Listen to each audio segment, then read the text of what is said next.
أعوذ بالله من الشيطان الرجيم. بسم الله الرحمن الرحيم. الحمد لله رب العالمين، والصلاة والسلام على سيد المرسلين وعلى آله وصحبه أجمعين، ومن سار على دربه واهتدى بهديه إلى يوم الدين. اللهم انفعنا بما علمتنا وعلمنا ما ينفعنا يا الله يا الله يا الله. أخوة الفضلاء، نحن في سرور شديد بهذا اللقاء المبارك بكم والتعرف على أساتذتكم واللقاء بهؤلاء العظام الكبار الذين علموكم ودرسوكم. أعوذ بالله من الشيطان الرجيم. بسم الله الرحمن الرحيم.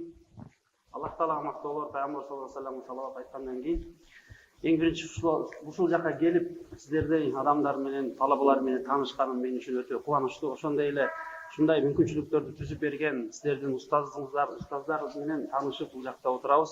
Бул нерсеге өтө кубанычта отурам. بهذه المدرسة المباركة رأينا مجموعة من الطلاب النجباء منها في الأردن في جامعة العلوم الإسلامية في كلية الفقه الحنفي.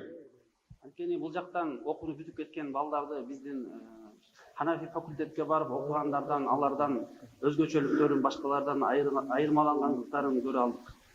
هذا المذهب من يدرسه بحق ويطلع عليه يطلعه على حقائق الأشياء ولا يقف معه مع ظواهر الأشياء. Ким бул мазхабты, бул илимди терең өздөштүргөн болсо, туура кенен кылып өздөштүргөн болсо, ал үчүн келечекте көптөгөн чоң ачылыштар ачылат. فالفقه هو الدقائق والمعاني العميقة التي يجب أن نفهمها من كتاب الله ومن سنة رسول الله ونبني عليها ما نحتاج إليه في حياتنا.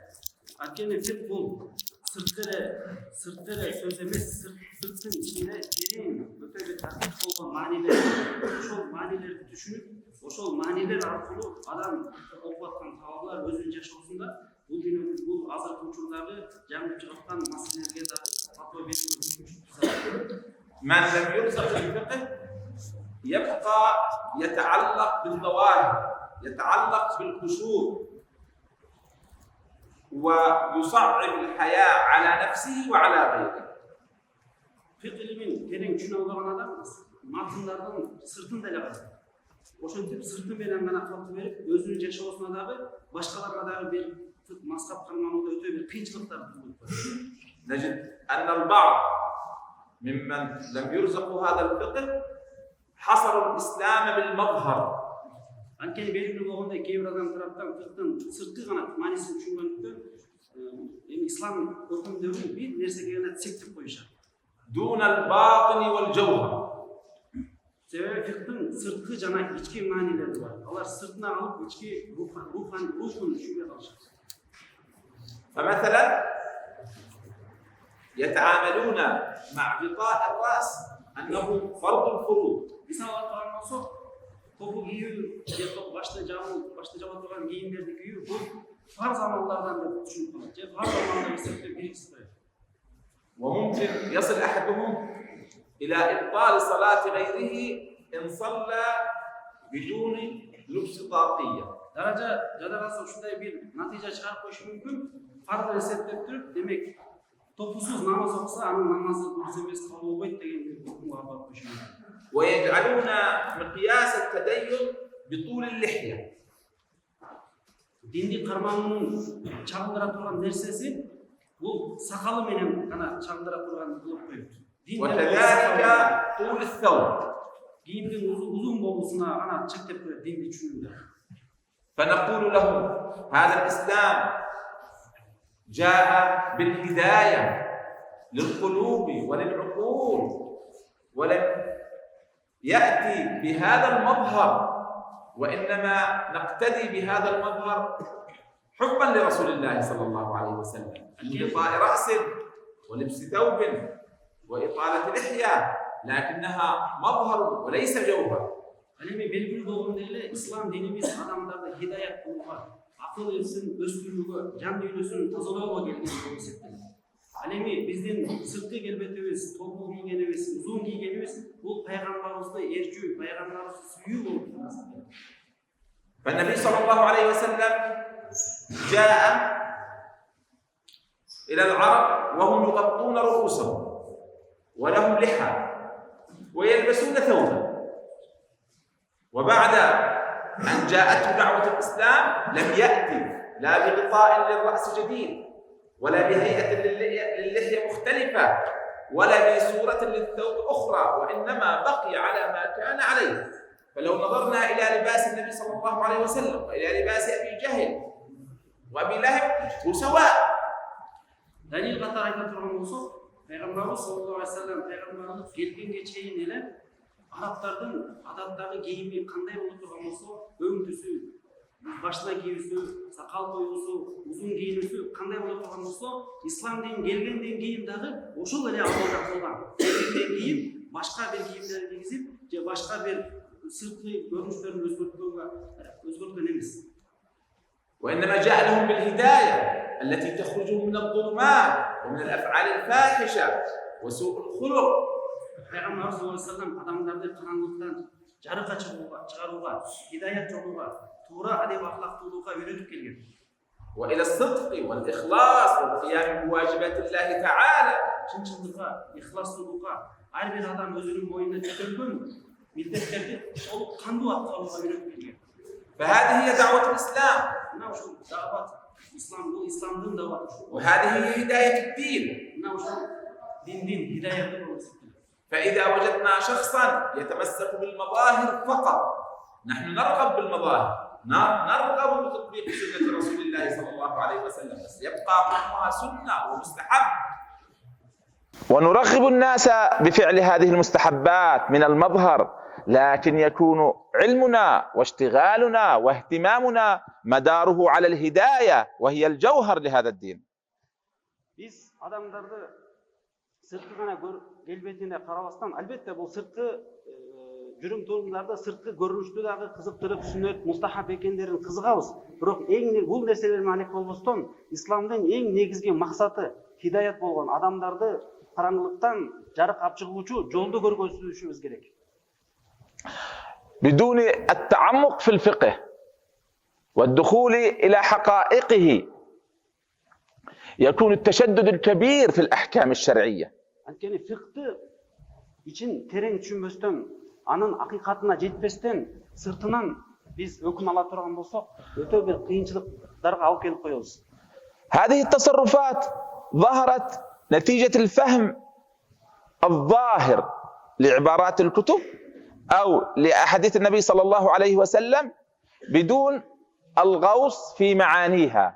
Бүгүнкү күнүбүздө болуп жаткан кээ бир терс, туура эмес түшүнүктөрдүн бардыгы маселени сыртынан гана, сырткы көз карашынан, матындарды, хадистен, Курандын ички рухана көңүл бурбастан сыртынын гана карап туруп, ошондон өкүм алып, элге жайгандык себептен бүгүнкү ар кандай кайчылаш пикирлер келип чыгып жатат. لذلك أحببنا أن نناقش معكم اليوم موضوع وظائف المجتهدين.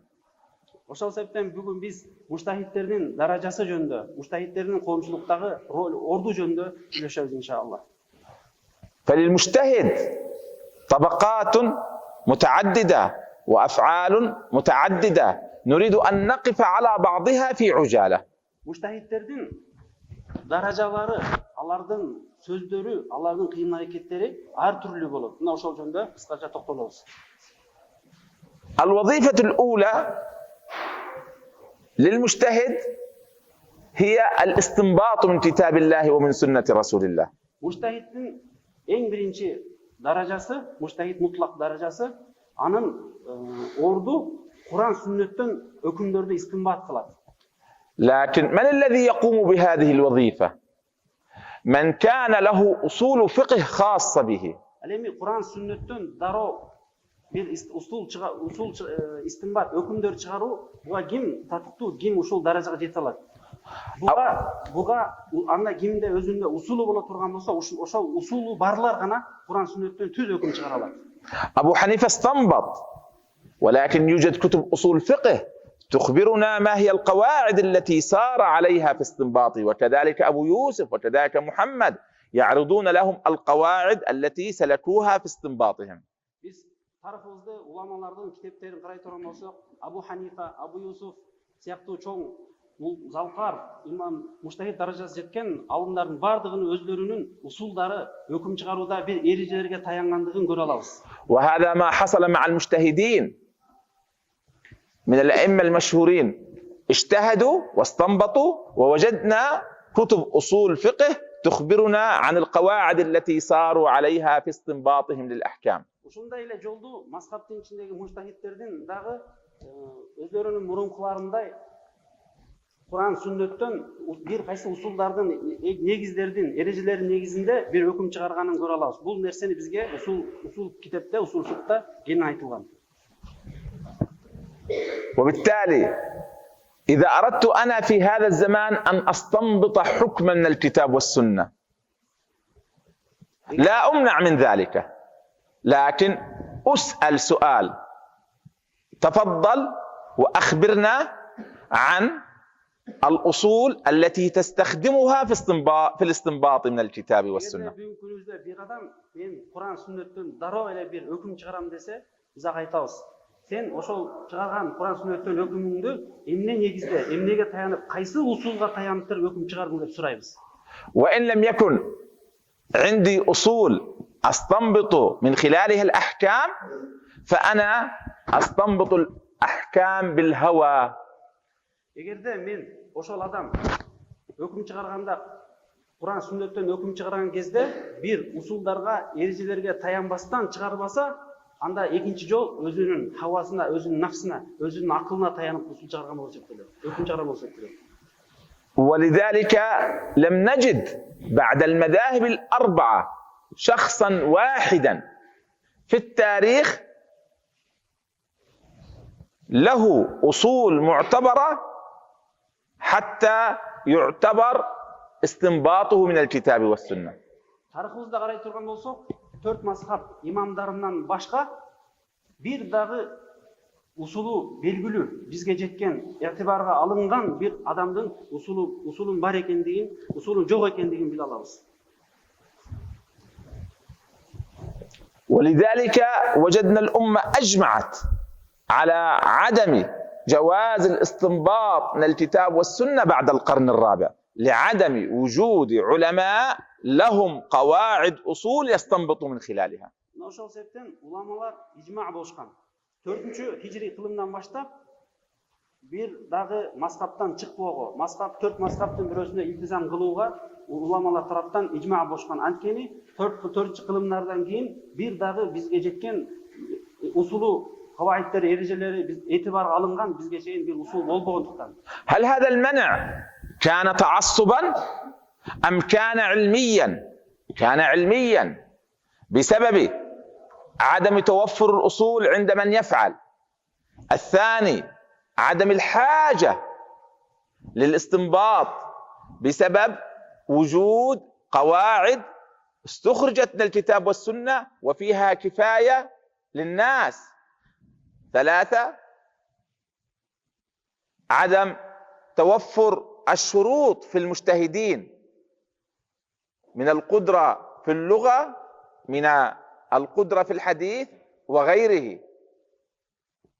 Biz 4 kılımlardan keyin keyingi ulamalarga mujtahid darajaga жетүүсүнө тыюу салабызбы? Тыюу салуубуз бул мутаассип өтө тоң моюндук менен жок чыкпаш керек деген тыюу салуубу же бул илимдин негизинде ушундай бир абалга жеткен нерсеби? Эгерде карай турган болсок, биринчиден дагы бир муштахидтердин чыгуусуна муктаждык калган эмес. Анткени бардык маселелерди усулдар, бардык Кур'андын ичинен усулдарды чыгарып коюшкан. Экинчиден, ошондой даражага жетүүгө муштахидтердин шарты болгон сыяктуу кийинки 4 кылымдардан кийинки келген алымдар ошондой муштахид даражага алып бара турган шарттар жок болгон. إذن الاستنباط هو خاص بالمجتهدين المطلقين ممن لهم قواعد الأصول خاصة، وهذا كان في القرن الأول والثاني على أكمل ما يكون. ثم وجدنا في القرن الثالث والرابع إكمال لهذا الاجتهاد لبعض الكبار من العلماء، بحيث كان عندهم بعض القواعد استخدموها في الاستنباط، فاستمر الاستنباط من الكتاب والسنة 400 سنة في تاريخ هذه الأمة.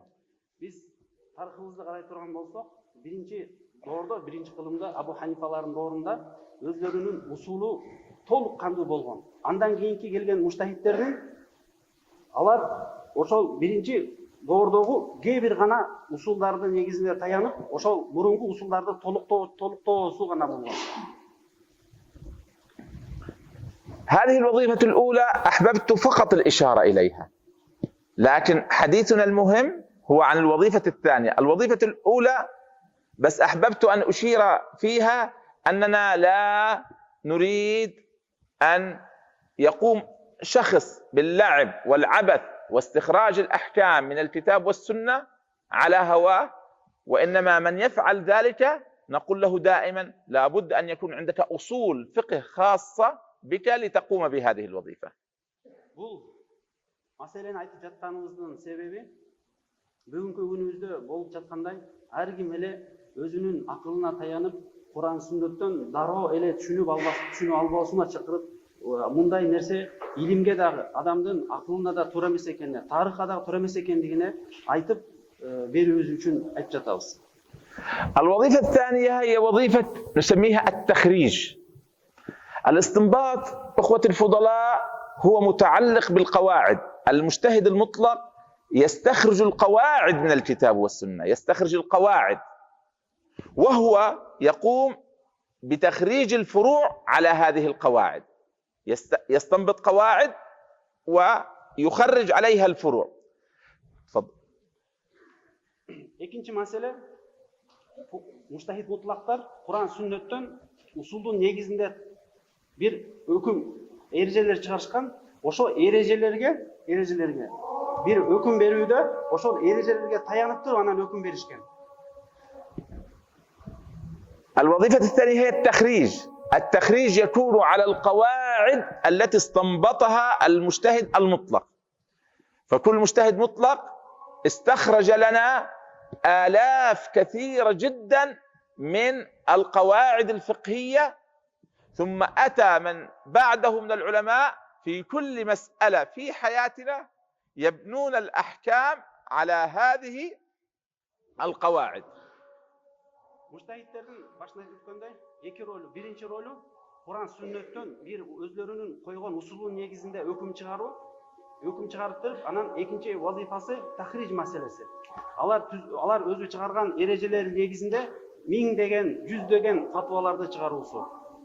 ففي المسائل المعاصرة هل نرجع ابتداء للكتاب والسنة لمعرفة الحكم أم نرجع للقواعد الفقهية؟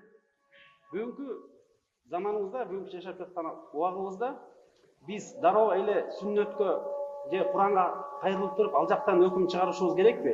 Же болбосо уламалар тарыхында бизге белгилүү болгондой муштахид мутлактардан кийинки келген уламалардагы муштахид мутлактар коюп берген, түзүп берген эрежелердин негизинде чыгарганына таянышыбыз керекпи? فعلماء الأمة في 400 سنة استخرجوا لنا جميع القواعد الموجودة في الكتاب والسنة، وفي كل مسألة مستجدة الآن نبنيها على قواعد الفقهاء. 4 кырын бою муштахид мутлактар, муштахид мазхабтагы муштахиддер бизге бар Куран сүннөттөн эрежелерди чыгарып беришкен. Бүгүнкү күндө биз дагы кайсы бир маселе болбосун, жаңы чыгып аткан кайсы бир өкүм болбосун, ошол муштахиддер коюп берген эрежелердин негизинде гана таянып туруп биз өкүм беребиз. مثلا ما نعرف من قوانين السير. السير معناها قوانين سير السيارات، فيما لو حصل حادث من سيارة مع سيارة أخرى أو سيارة مع إنسان وما شابه ذلك، كيف يمكن أن نعرف الأحكام الفقهية المتعلقة بها في زماننا؟ Мисалы ала турган болсок, бүгүнкү убагыбызда машина айдоо эрежелери, машинеде бир кокустан ар кандай бир абалдар болуп кала турган болсо, ошондой абалга фыктан кантип бир өкүм чыгарып беребиз. لو أردنا أن نرجع للكتاب والسنة وننظر ماذا يوجد أحكام لإشارة المرور، وماذا يوجد أحكام للسيارة، وماذا يوجد أحكام للتصادم وما شابه ذلك، هل واحد منكم يحفظ آية أو حديثا تتكلم عن ذلك؟ Анткени биз Куран сүннөттөн дароо алып башыбыз керек деп айтып жатканыбыздын себеби бүгүнкү күндө машина айдоонун эрежелери боюнча бир дагы эреже Куран сүннөттө айтылды эле. Куранда же сүннөттөн бир хадис жаят билесиңер, машинени минтип айдаш керек, светофор болсо мындай кармап туруш керек деп билесиздерби? بينما لو رجعنا إلى كتب الفقه نجد مسائل تماثل وتشابه هذه المسائل يمكن أن نبني عليها قوانين سير كاملة في الدولة. Ал эми биз фикка кайрыла турган болсок, бүгүнкү машина айдоо эрежелерине окшош фикта башка бир эрежелер бар. Ошол эрежелерге биз кыяс кылып туруп, анан кийин бүгүнкү бир маселеде өкүм бере алабыз. فيوجد عندنا أحكام للدواب في سير الدواب في الطريق العام، في وقوف الدابة في الطريق العام، في وقوف الدابة في الموقف الخاص، في صدم الدابة برأسها أو نفحها بذيلها، موجود كل هذا أحكام. Мисалга турган болсок, биздин китептерибизде илгери улоо, төө, ат, ар кандай айда минишкен.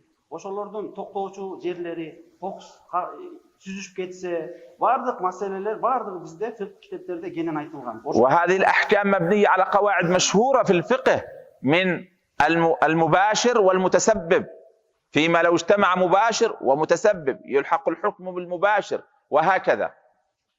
Ал эми биздин өкүмдөрдүн ошол ат улоо минүүдөгү, бир нерсени минип айдоодогу жолдо кандай жүрүш керек өкүмдөрдүн бардыгы бир негизги эрежелердин негизинде чыккан. Уламалар бардыгын айтып өтүшкөн. إذا استطعنا أن نقدم قانونا كاملا لسير السيارات إذا رجعنا إلى كتب الفقه.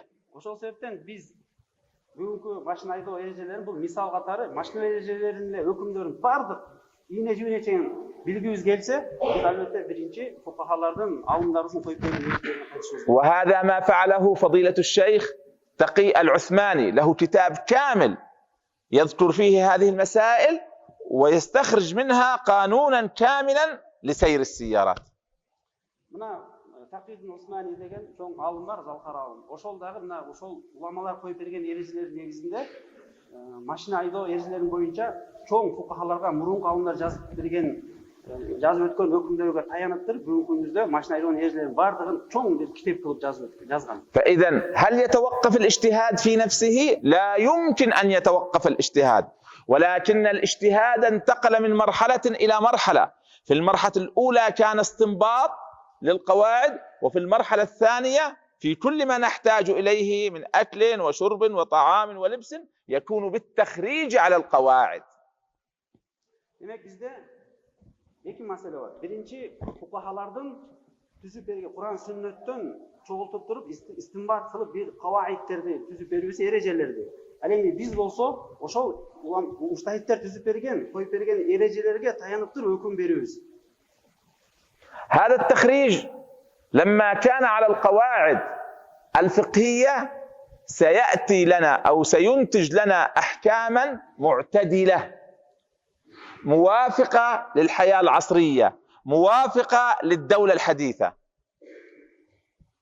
Biz kaçan kaysı mesele olsun, ошол ulamалар koyup bergen, mujtahidler çıkargan erejelerge tayanıp durup жашообузга алып бара турган болсок, анда биз жашообуз кайсы өкүм бербейли, бардыгы муътадил өкүм болот. Муътадил деген өтө аша чапкандык эмес, өтө жеңилдик берген эмес, орто келген. Ошол биздин жашообузга дагы, биздин коомчулугубузга дагы туура келе турган өкүмдөрдүн чыгуусуна себеп болот. نأخذ مثال وأريد جوابا منكم على ذلك. Bir misal айтабы, анан силерден жообун күтөм. هل يجوز لامرأة أن تعطيكم محاضرة؟ Силерге bir аялдын келип сабак берүүсү рухсат, يجوز бу? أريد جواب من واحد أو اثنين، يلا من يتكلم؟ رخصات аял сабак берүүсү. نريد أن نرى كيف أقول. من قال؟ ماذا قلت شيخ؟ تفضل. لا يجوز. لا يجوز. لماذا؟ لا يهم كلمة لا يجوز، كل شخص يقولها، المهم ما بعدها. لماذا؟ Ayollar erkekке sabak verishi bo'lmaydi deydi. Sebebi so'radi, endi ham shu. لأنه منع الشرع. كيف منع الشرع؟ أعطيني دليلا من كتاب أو سنة أو قاعدة فقهية أو قول فقيه، أخبرني.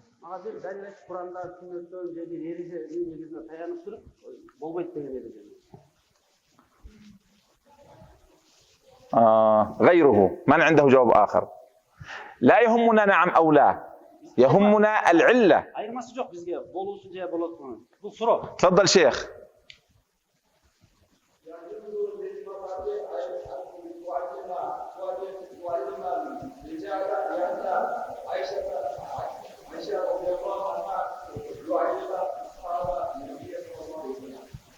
جميل جميل.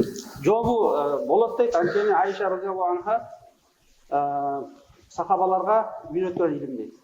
طيب الآن كمعنى فقهي. Emi fıkhın manisine, fıkhın hüküm verüsüne toxtalalım. ممكن أن نقول يجوز في حالات وفي حالات لا يجوز. Fıkhta gele turan bolsa fıkhta bir avallarda ruhsat var dep aytabız, bir avalda ruhsat jok dep aytabız. إذا كانت امرأة بغير لباس شرعي. Egerde ayol janağı hijab giybegen avalda bolsa. ولا تلتزم أحكام الشرع. Şeriat hükümlerin karmanmagan bolsa. فمثلها نقول النظر إليها يسبب لنا الإثم، طريقة الكلام منها فيها فتنة للآخرين، بينما إذا كانت متحجبة لابسة لحجابها الشرعي وبالهيئة الشرعية المعتبرة وتحافظ على آداب الشرع كاملا، فلم يكن في تدريسها للآخرين فتنة، جاز. صحيح؟ وبالتالي النظر الفقهي ييسر علينا الأحكام ويجعلها ميسورة سهلة عندما نقدمها للآخرين. Elemi biz fiqhni to'g'ri tushunib, har bir masalani darrov sirtinan hukm bermasdan, ichidan qarab analizlab turib, anan için yaxshi tushuna turib, yaxshi ellarga hukm bera turgan bo'lsak, anda o'zimizdan jana qonunchilikqa yaxshi yengil bir yashash olib kelamiz.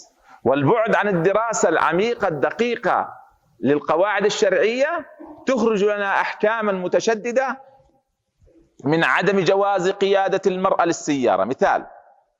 Biz tereң tushunmasdan şariatты, fiqhni genen tereң o'qibasdan turib, tongi masalalarga cheyin girmasdan turib, sirtinan ele hukm bera turgan bo'lsak, anda ayol mashinada bo'lmaydi, jana o'ta bir qo'mchilikqa da o'ziga da bir ta'sirin bera turgan fatvolarni chiqarib qoladi odamlar. وغيرها من الأحكام التي إذا سمعها الناس يستغربون كثيرا جدا عندما نقول التصوير حرام، ويسمع الناس أنه يفتى بحرمة التصوير. ما المعنى في حرمة التصوير؟ فيستغربون ما هذه الشريعة، ما هذا الدين الذي يصدر مثل هذه الفتاوى. Mına ошондой fiqhтын ruhuna girбестен туруп, sırtынан gana hüküm bere başlagan кезде adamlardan logikasına dagы bir жашообуздун күнүмдүк аралашкан күнүмдүк жашообузга да bir туура келбей турган өкүмдөр чыгарат. Мисалы, сүрөткө тартуу, камерага тартуу арам деген сыяктуу биз бул адамдын мунсуз болбой турган нерселерге алып келет. Сыртынан өкүм берүүсү. إذن أخوتنا الفضلاء لا يمكن لنا أن نتوقف عن الاجتهاد، لأن المسائل المستحدثة كثيرة جدا في هذا الزمان، لكن ما هي الطريقة في معرفتها؟ هو أن نرجع لقواعد الفقهاء ونستخرج منها الحكم المناسب لزماننا. Ошол себептен биз туура өкүм бериш үчүн, туура фатва бериш үчүн биз уламаларыбыз коюп берген эрежелердин негизинде гана таянып, ошол эрежелердин негизинде гана фатва беришибиз керек. الوظيفة الثالثة وهي وظيفة الترجيح، أن نرجح بين هذا القول وهذا القول بحيث نترك هذا القول ونأخذ هذا القول، وهناك عدة طرق للترجيح. Üçüncü vazifa, mujtahidlerden üçüncü meselesi 2 көз караш же 3 көз караш же 4 көз караш боло турган болсо, 4 фатва боло турган болсо, ошол бардык фатвалардын бирөөсүн тандоо маселеси. Кимиси күчтүү, кимиси алсыз. وجدنا مسألة مختلفا فيها بين أبي حنيفة وأبي يوسف.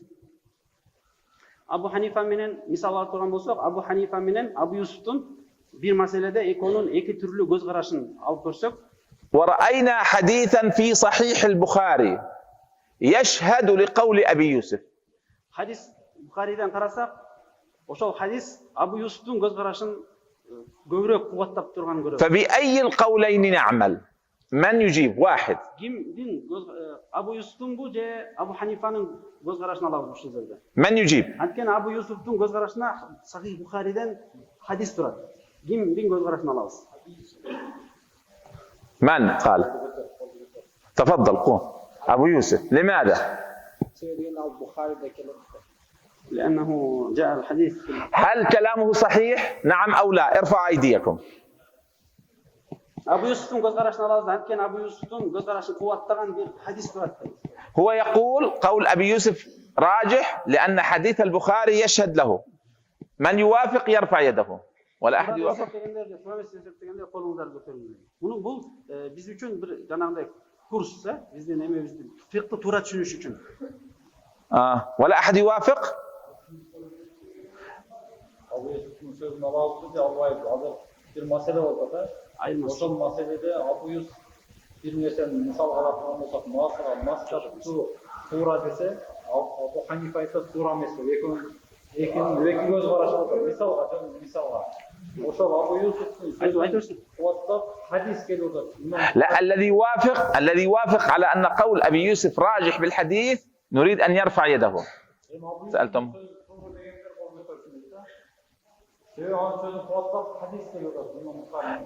الآخرون يعني ماذا يقولون؟ لا شيء أو اختاروا قول أبي حنيفة؟ لا أعرف.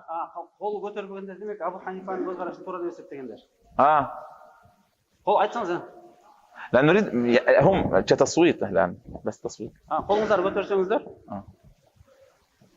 Абу Юсуф дегендер, الآخرون من يقول قول أبي حنيفة نعمل به؟ Абу Ханифанын көз карашын алабыз дегендер кимдер? أنتم لا مع هذا ولا مع هذا؟ إيش هذا؟ إيش؟ الذين رجحوا قول أبي يوسف رجحوا لماذا؟ لوجود الحديث؟ نعم، لوجود الحديث. لوجود الحديث.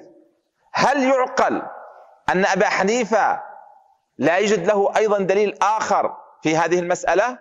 هل يعقل أن أبا حنيفة قالها من تلقاء نفسه؟ Абу Юсуфтун көз карашын алабыз дегендер, анткени алар Имам Бухари китеби Сахих Бухариде хадис келди деп айтып. Биз суроо берип көрөбүз. Абу Ханифа бир маселени айтканда далилсиз айтканбы? Эч бир хадиске таянбастан айтканбы? Же болбосо өзүнүн эле акылына таянып айтып койгонбу деген маселе. هل يمكن لمجتهد مطلق وإمام في الدين أن يتكلم بهواه؟ Ошондой муштахид мутлака даражасына жеткен адам далилсиз сүйлөөсү бул акылга ылайыктуу, акылга бул туябы? فهل يستحق أن يكون إماما إن لم يكن له عدة أدلة في كل مسألة يقول بها؟ Муштахид бир маселеде толтура бир эле эмес, бир канча далилдердин негизинде таянып турган өкүм берет. عدم اطلاعي على الحديث أو على الدليل لأبي حنيفة هذا مشكلتي أنا، سببها جهلي وعدم معرفتي، لكن لا يمكن أن يكون المجتهد بلا دليل. Биз Абу Ханифанын фатвасынын аркасындагы далилдерин билбей калуубуз бул биздин проблемабыз, биздин илимсиздигибиз, биз өзүбүз изилденбегенибизден келип чыгат. Бул деген Абу Ханифанын бир айткан маселенин аркасында далилдерин билбей калуу, бул далилдин жоктугу эмес. ولذلك ما هي الطريقة المعتبرة في الترجيح؟ هل هي بالدليل ولا كما ذكر ابن عبدين القول بالتفصيل؟ Таржих кылууда эки маселенин кимиси туура деп эсептөөдө далилге таянабызбы, же болбосо Ибн Абдидин айткандай ал маселенин кенен кылып карап көрүш керек деген сөзгө токтолобузбу? ومعنى القول بالتفصيل أننا دائما نقدم قول أبي حنيفة، فإن لم نجد قولا لأبي حنيفة قدمنا قول أبي يوسف، فإن لم نجد قولا لأبي يوسف قدمنا قول محمد. فالمعتمد في الترجيح هو التفصيل، أبو حنيفة ثم أبو يوسف ثم محمد، بدون نظر هل لهذا دليل أو ليس دليل، لأن الكل جزما عندهم دليل لأنهم مجتهدون مطلقون. Bir masaleni aytқанда аны терең кылып карап көрөбүз дегендин мааниси, эгерде биз маселе келе турган болсо, Абу Ханифанын дагы сөзү болуп, Абу Юсуфтун дагы сөзү болуп, Имам Мухаммадтын дагы сөзү боло турган болсо, эң биринчи эле Абу Ханифанын көз карашын алабыз. Эгерде бир маселеде Абу Ханифанын көз карашы жок болсо, анда Абу Юсуфтун көз карашын өтөбүз. Эгерде Абу Юсуфтун көз карашы жок болсо, анда Имам Мухаммадтын көз карашын өтөбүз. Мына ушул нерсеге уламалар бардыгы кескин ижма кылышкан. ولكن لما كان أبو حنيفة أعظم المجتهدين قدرا وأعلاهم مقاما، كانت أصوله أدق من أصول غيره، وبالتالي رجح قوله على قول غيره. ولما كان أبو يوسف تبعا أو يليه في هذا المقام، رجح قوله على قول غيره. فالترجيح يكون بقوة الاجتهاد وقوة الأصول، لا بالوقوف على الدليل الجزئي. Bir meselede Abu Yusuf'un göz karşı olsun, İmam Muhammed göz karşı, Abu Hanifa'nın göz karşı, İmam Abu Hanifa'nın. Bardığının özlerinin çoğun dalilleri var. Hiçbir imamlık dereceye jetken adamlar hiç kaçan dalilsiz söylögen emes. Söylösü bu mümkün emes, akılga da sыйбайт. Ошол себептен эмне үчүн биз Абу Ханифанын көз карашын биринчи коебуз дегенде, Абу Ханифа барыбызга белгилүү болгондой, бул дүйнөнүн өтө чоң имам, өтө бийик даражага жеткендиги үчүн ал биринчи орунда турат. Андан кийинкилер болсо Абу Юсуф келет. Абу Юсуфтан кийин Имам Мухаммед жана ушинтип кете берет. لذلك نجد قول ابن عابدين رضوان الله عليه في عقود رسم المفتي: فالآن من يحفظ؟ فالآن لا ترجيح بالدليل، إنما القول بالتفصيل. زمن الترجيح بالدليل هو في العصور الأولى عندما كانوا يقدرون على النظر في الكتاب والسنة. أما في آخر 1000 سنة المعتبر القول بالتفصيل، أبو حنيفة ثم أبو يوسف ثم محمد وهكذا. Bu meseleni, jogorku aytkan meseleni İbn Abidin özünün kitabında Rasmul Mufti'de biz dalil menen emes, kavlu tafsil degen nersenin negizinde mesele iki göz karaşlarının ortosun birөөsүн туура деп эсептейбиз айткан. إذن الترجيح بالدليل ليس طريقة معتبرة في المذهب. Биздин маскабыбызда, демек, биздин маскабыбызда эки көз карашты, үч көз караш, имамдардан келген көз карашты бирөөсүн туура деп эсептегенде бир далилге таянбайбыз. Биз tafsil meselesine kararız. Kavlu tafsil degen şu ayrı bir meselenin karakterleri için. وإنما الترجيح يكون بأحد أمرين: الأول وهو أصول البناء، والثاني وهي أصول التطبيق. Biz tercih kılıda iki meseleye kayırlarız. Usulul bina, anan usulul tatbik. Az şimdi böyle. فأصول البناء وهي القاعدة الفقهية، وكل قاعدة فقهية أخذت من مجموعة أدلة ليس من دليل واحد. Usulul bina degen bu Kur'an sünnetten толтура Kur'an'dan bir kança ayatların negizinde çıkan bir erece bolu septiler. Uşunu bizde usulul bina деп айтат. وأصول البناء عند أبي حنيفة أقوى من أصول البناء عند غيره. Usulul bina bolsa, usulul bina Abu Hanifa'nın usul binası başkalarından فلذلك نرجح بين الأقوال بأصول البناء بالقاعدة التي تشتمل على عدة أدلة لا بحديث واحد مفرد. Ошол себептен эки көз карашты, үч көз караштын бирөөсүн туура деп эсептегенибизде биз кавлу тафсил деген усулга кайрылып, сөзгө кайрылып атабыз Имам Абидин. Ал болсо ошол биринчи Абу Ханифанын göz karşı daroo birinci bolot. Antkeni bul her bir mujtahidin özünün dalilleri bir hadis emas, bir kança hadis, bir kança dalillerin negizinde turgandygy ayta alabız. لأنه لا شك أن مجموعة أدلة أقوى من دليل واحد. Belgili bolgondoy bir kança daliller, bir kança top daliller bir dalile karaganda güçlürөөк bolуп эсептелет. وهذه هي الطريقة التي وجدنا أئمتنا وعلماء أنا يسيرون عليها عبر التاريخ. Bu meseleni bizдің tariximizda bardıq ulamalar mına uşul jol menен kelişken. والطريقة الثانية هي رسم المفتي، Экинчи эреже Расмул муфти эрежеси. ونقصد به الضرورة، التيسير، رفع الحرج، تغير الزمان، العرف، المصلحة. Расмул муфтиден максат дарурат, зарылчылык келе турган болсо, жеңилдик кылуу, адамдардан бир кыйынчылыктардан чыгаруу жана башка негизги усул эрежелер. فإذا وجدنا قولا لأبي يوسف أو لمحمد أو لغيرهم من العظماء وهذا القول أنسب للناس موافق لعرف الناس رجحناه من جهة رسم المفتي. Ал эми бир маселе чыга турган болсо, ошол маселеде Абу Ханифанын да көз карашы бар. Имам Юсуфтун да көз карашы, имам Абу Юсуфтун да көз карашы бар, имам Мухаммадтын да көз карашы бар.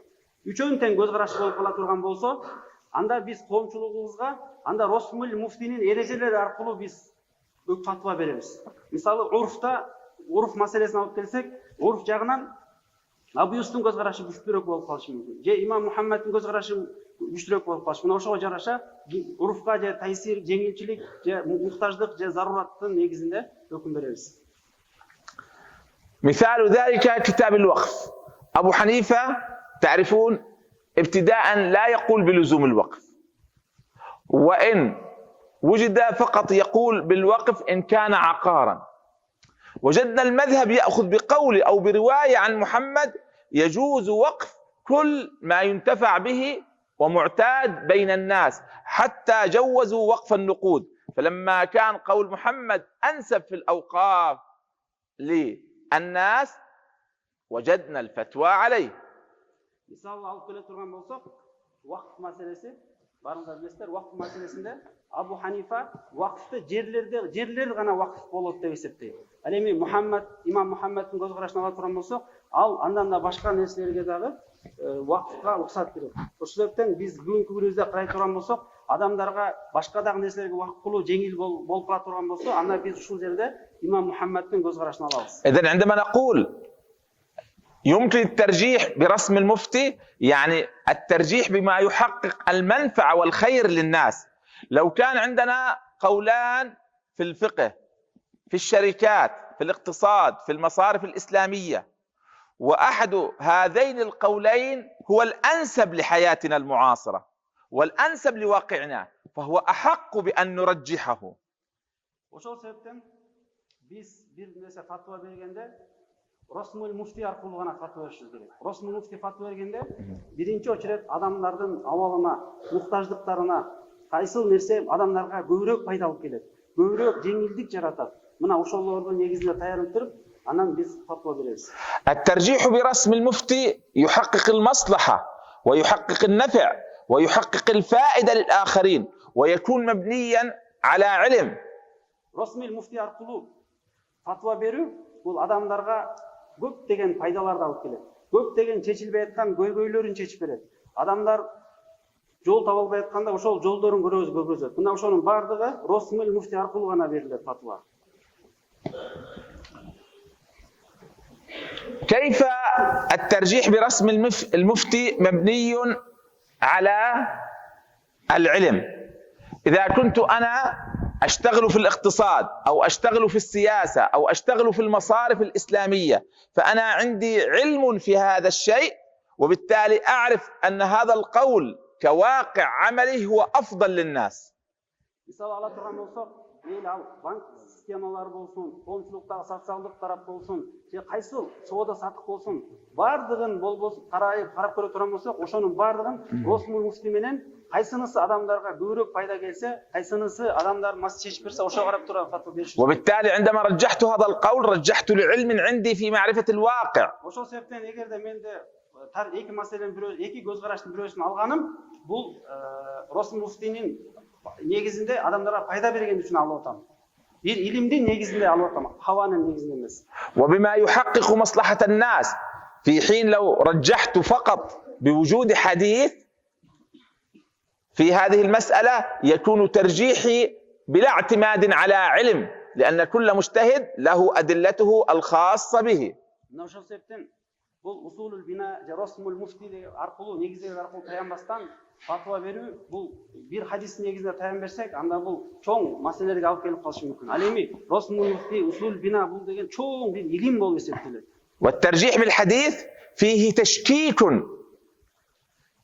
بفقه الأئمة، وكأن هذا الإمام بنى مذهبه على أدلة والإمام الآخر لم يبني مذهبه على أدلة، وهذا يوقع الشك في القلب، وحاشا أن يكون علماؤنا بهذا الوصف. Эгерде биз бир хадистин негизинде эле эки көз караштын бирөөсүн таржих кыла турган болсок, анда бул бизге имамдарыбызга шек жаратат. Бул имам хадистин негизинде, далилдин негизинде сүйлөйт, бул имам далилсиз сүйлөйт деген имамдарга болгон ишеничибиз шек күмөн жаратат биз үчүн. فإذا نعتبر أي ترجيح أخوتي الفضلاء، نعتبر الترجيح المبني على أصول البناء وعلى أصول التطبيق، لأنه ترجيح علمي نافع بالناس. أما الترجيح بالحديث والدليل لا فائدة ولا نفع به، بل هو شك تشكيك بفقه أئمتنا.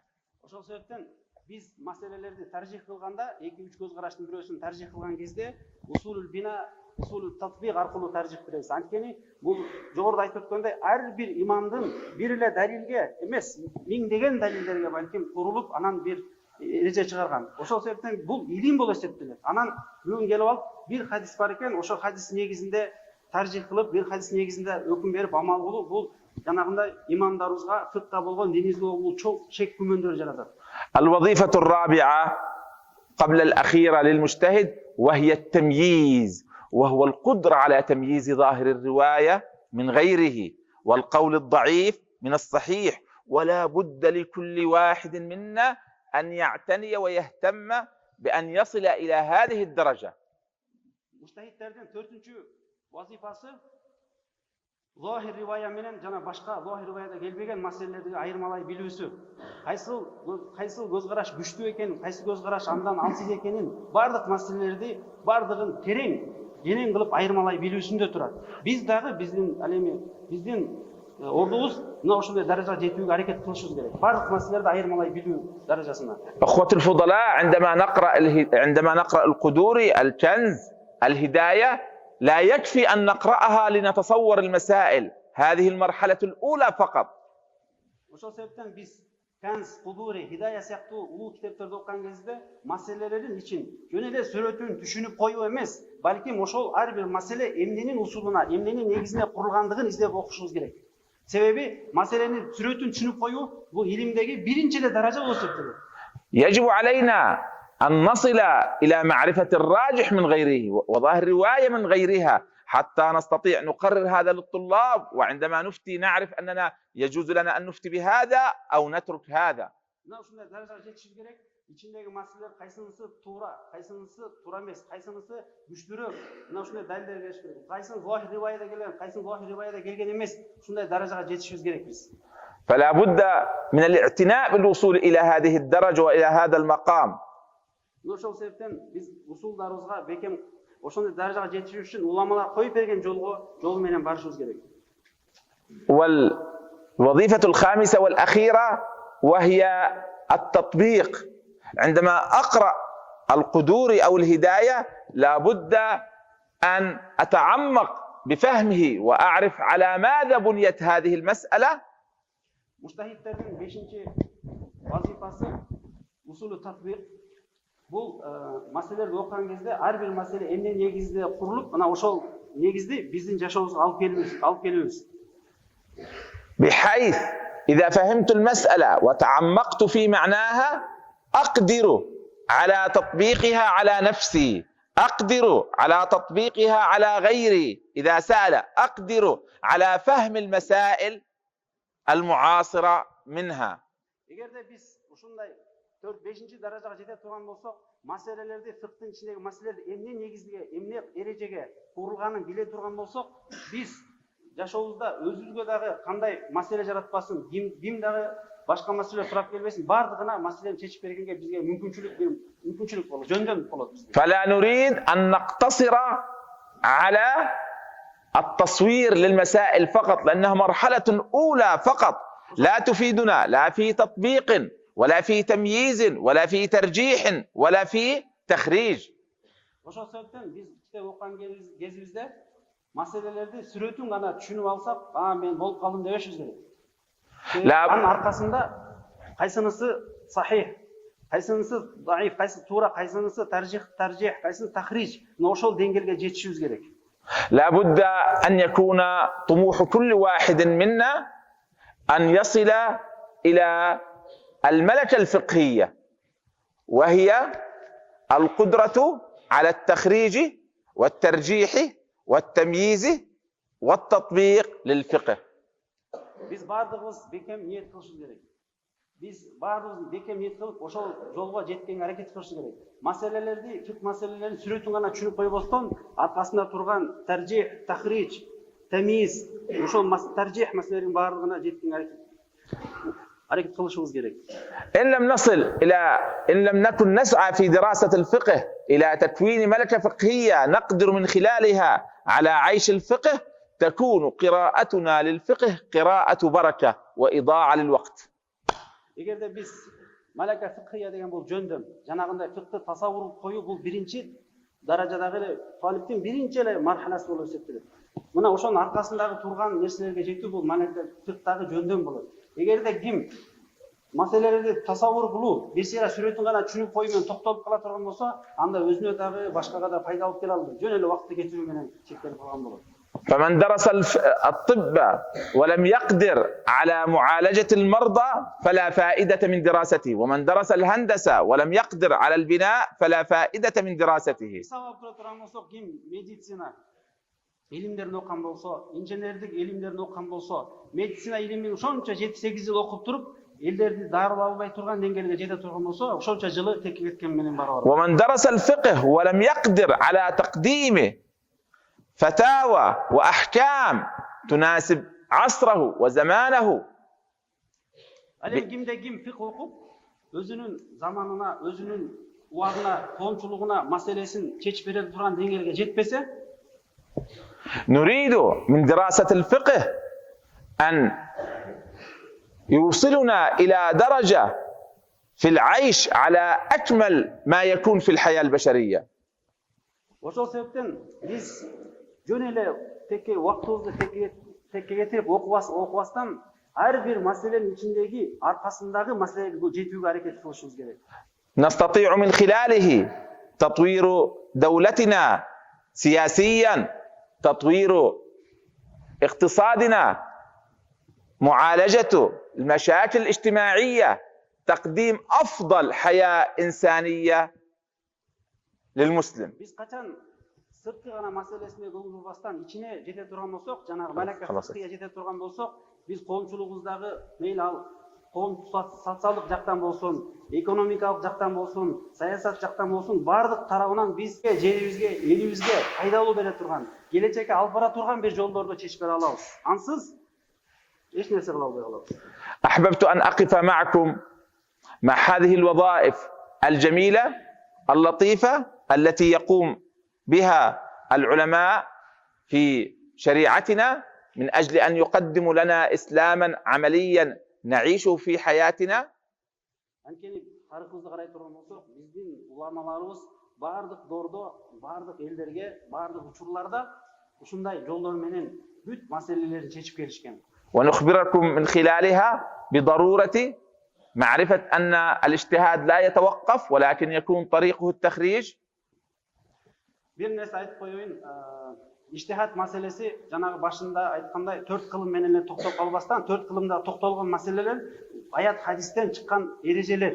Ал эми биздин учурда ошол эрежелерге негизде таянып, кыяматка чейин иштихаттар чыга бермекчи. وأننا بحاجة للترجيح، ولكن الترجيح يكون مبنيا على أصول البناء وأصول التطبيق.